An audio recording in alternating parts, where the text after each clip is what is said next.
Okay, this video will go over grading of the exam 5 here. And I actually did this video before, but I went too long, so I decided to just do the whole thing over again. So I have actually some of these problems already written down here. But when you're grading this is how I want you to grade. There's 25 problems. So if you leave something blank, take 5 off. If you got the problem completely wrong, but you did it, take 4 off. If you just made a simple math error, take 1 off. And then in some cases, as we're going through this, some of them might have you just take half off for some different particular mistakes. So the first problem, we have the perimeter of a square. So it's 4 times each side's length, which is 2.5. So the answer there is 10. The second one here, we have 2 sides of 15 and 2 sides of 24. So here's your relationship, and you get 78 as an answer.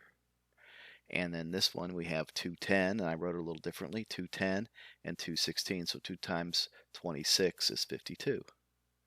The next problems, we have the triangles. We're just adding up the lengths of each of these sides. 12 plus 18 plus 27 is 57. And same sort of thing down here, but we get 38. Okay, moving to the areas here of these circles and the perimeters. So first I do the areas. Area equals the relationship pi r squared, and the perimeter equals 2 pi r. So for this first circle with a radius of 8, we have pi times 8 squared, or 64. And the perimeter is 2 times 8 times pi, or 16 pi. You can leave these in terms of pi. You don't have to multiply them out, but if you did, that's fine too. For this circle, pi r squared is 3.5 squared times pi, or 12.25 pi, and 2 pi r is 7 pi for the perimeter. Okay, for these problems now, first thing I want to do is the perimeter here of this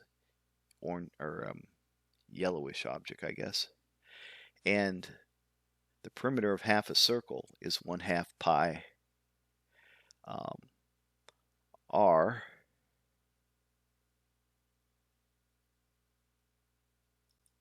or I misspoke. It's so the perimeter of a circle is 2 pi r. So this is only half of a circle. So I've got 1/2 of 2 pi times r of 4. And then to that I have to add 2 tens. So plus 2 times 10. And this distance, which isn't listed. But we do know that this is the radius 4. So 4 plus 4 is 8. So we know that this length must be 8. So I add 8 to that. So the answer is 28 plus 4 pi. Now for the area here, a number of ways to do this, but what I did is I took a rectangle and subtracted out half a circle. So the rectangle is 8 times 10. We know this is a length of 8, and this is a length of 10. That would give me a full rectangle here with that half circle included. So if I'm going to subtract out half of that, it's half of the area of a circle, or 1/2 pi r squared, or 1/2 pi 4 squared. So 80 minus 8 pi. Okay, now this one down here, number 9, you see that each of these corners is a quarter of a circle.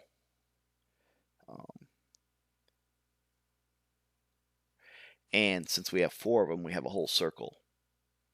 So we can start there. 2 pi r is the circumference of a whole circle. So 2 pi times r, and in this case, r was said to be r equals 1 over 2 pi. So 2 pi r is here. So you end up with 2 pi over 2 pi, or 1. So that gives us the first part. And then we have the dimensions of this inscribed rectangle, which projecting that outwards gives us the length of these sides then. So we need to add 2 tens to that, 2 tens, and 2 fours to that, 2 fours. So 8 plus 20 is 28, plus 1 is 29. Okay, do some areas here. So you have to kind of assume that each length of these squares is 1. I didn't really say, but you have to make that assumption, I suppose. So for the first one, we got a parallelogram, so it's base times height, so 2 times 2 is 4. This is a circle. Number 2 is a circle. I numbered these actually so we could deal with them. Number 2 is a circle which has a diameter of 3, so half the diameter is the radius of 1.5. So pi times 1.5 squared is 2.25 pi. Okay, now we've got a triangle here, 1/2 base times height. The height is 3, the base is 3, so 1/2 3 times 3 is 4.5. Okay, parallelogram again here. Base times height, well the base is 15, times the height is 8, 120. Here's a trapezoid. So we average the length of the top and the bottom, so 1/2, 8 plus 4, and then we multiply it by the height of 5, so 30.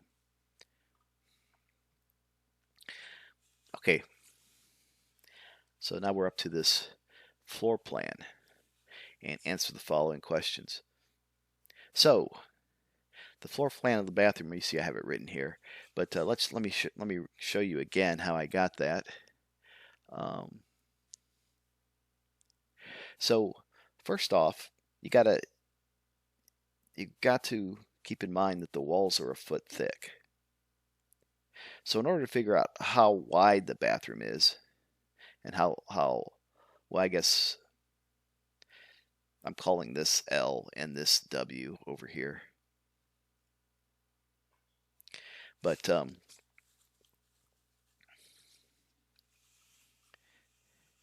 if we're going to figure out this length, I guess that one's easiest to start with. We know that we have 12 in the kitchen.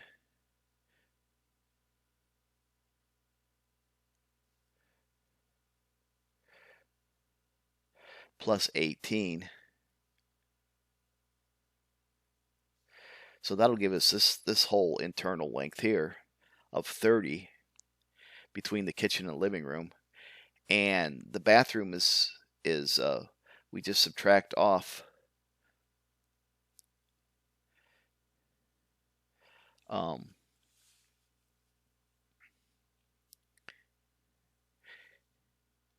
okay, I want to erase some of this. Let me start again. So the kitchen here is 12 wide by 8 tall.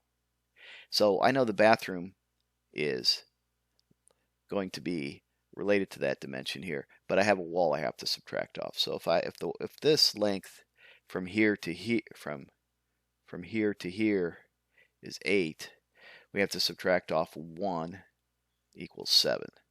So the bathroom is 7. So 8, just right here, 8 minus 1 equals 7. And this is, let's just say this is our length. So now I want to figure out this dimension. And I can do that with the living room here, using the living room and the kitchen dimensions. So the living room is 18 long. So that's this distance from here to here is 18. So now I subtract off the bathroom of 12. And that'll give me the distance from here to this wall end here. Then I have to subtract off 1 for the wall. So 18 minus 13 is 5. So the width equals 5 here. So the bathroom is 5 by 7. So what are the dimensions of the bathroom? 5 by 7. And then what is its area? Well, the area equals 5 times 7 equals 35 square feet, I guess it is probably. Okay,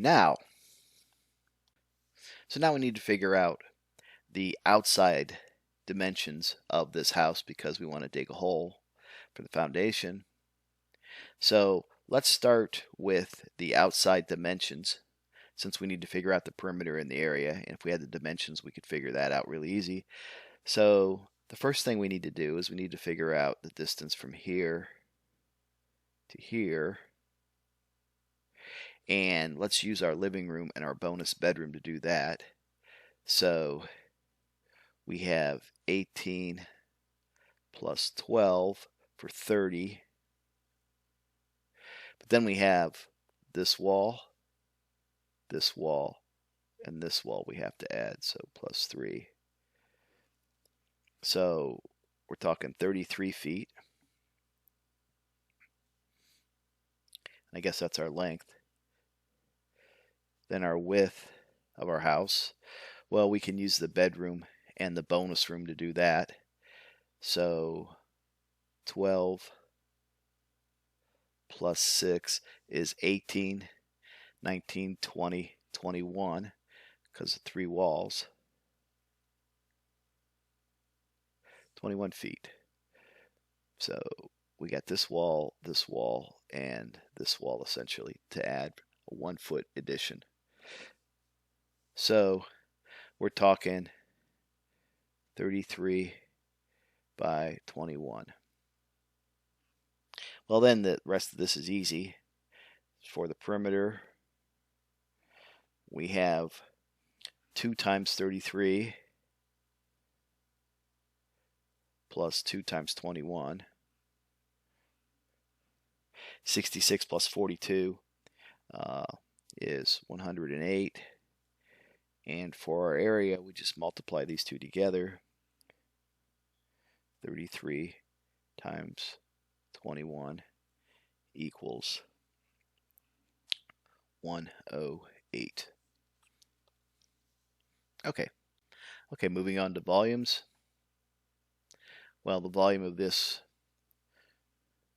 shape is 6 times 8 times 3 is 48 times 3. I think that's 144 feet.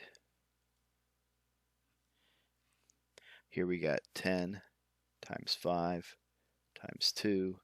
50 times 2 is 100 centimeters.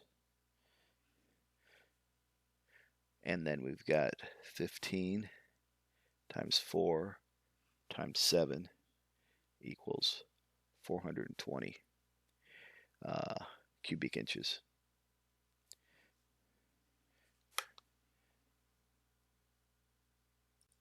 And I think I'm going to stop the video here and move on to a second video for the second half of this.